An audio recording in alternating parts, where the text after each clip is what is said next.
work kinetic energy theorem. Here, just to find a relation between the kinetic energy of the system and the the total work done on the object. Let's say here we have initially an object m with a initial velocity v initial, and at the final state the object will get a new speed with new velocity v final. As you see here, we have a displacement between the initial state and the final state, and you know the initial kinetic energy equal half mv initial square, and the final equals to half mv final square. Delta kinetic equals to kinetic final minus the kinetic initial. Here, the work kinetic energy, we have to find this relation between the kinetic energy and the total work applied on the object. Let's say we have initially an object at the position x initial. I want to move this object to the final position x final. The object has initially v initial, and we get a displacement between x initial and x final, which is equal to delta x.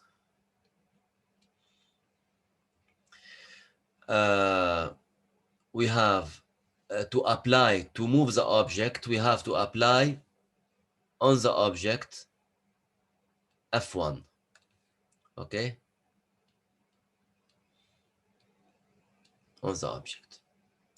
The total F here, we have the weight mg, the reaction n, maybe you have small f, friction between the plate and the object.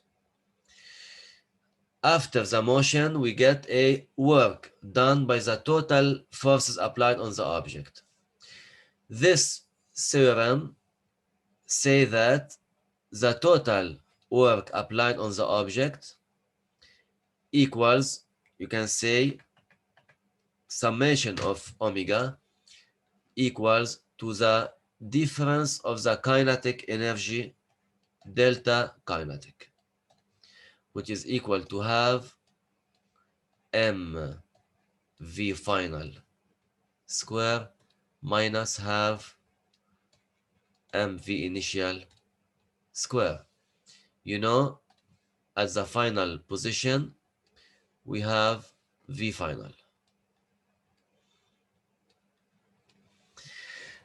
Okay, I want to prove this relation between the kinetic and the total work. Okay,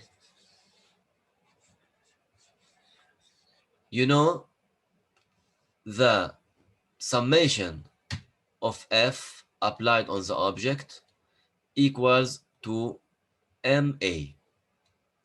So the direction of the total F applied on the object will be the same as A. If we have a motion from here to here, so A, here we have A in this direction, and also F total, let's say summation of F total must have the same direction with A. You know, the summation of F here equals to F1 plus F plus N plus mg. Okay, plus mg. Here, the forces applied, the total F applied on the object is not constant. So, you know, in the case where F is not constant, the total work applied equals to the integral of F dot displacement. Let's say here we have the total work applied equals to the total F applied times dx. And we have the displacement between x initial and x final. Okay? As you see here, the angle between the total F and the displacement equals to 0. So we can write summation of F times dx times cosine 0, okay, equals to 1. And you know the summation of F equals to MA. We substitute its value here. I don't need this relation. So the summation of omega equals to the integral of MA times dx.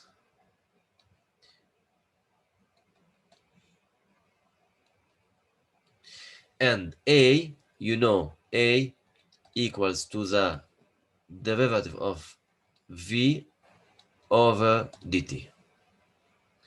We put its value here.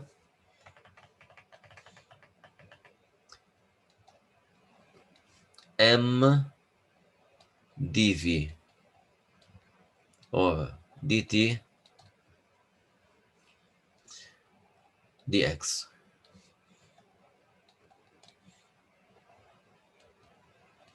You know also d or v equals to dx over dt. Okay, here we have dx and dt.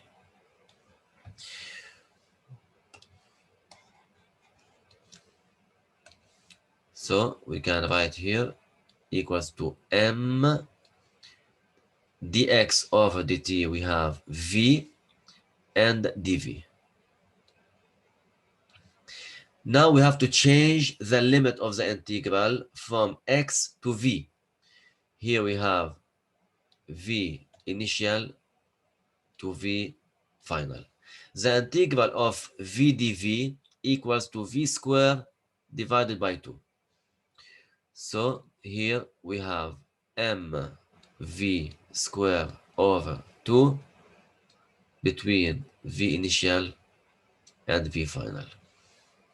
We get finally have mv squared final minus half mv initial square. Okay, now what we have to remember, only the relation of the summation of the work done done on the object equals to delta kinetic energy equal to the final kinetic minus initial kinetic. Okay, we don't need to prove this relation, and you can say the kinetic final equals to the kinetic initial plus the total work. Here you can see if you find the final kinetic energy of the object equals to the initial one as velocity, the initial one, plus the summation of the work done on the object by the total force applied on the object. This is a very important relation. You can use this equation when we talk about the potential energy and the mechanical energy. and you can use simply this relation between the work and the delta kinetic energy.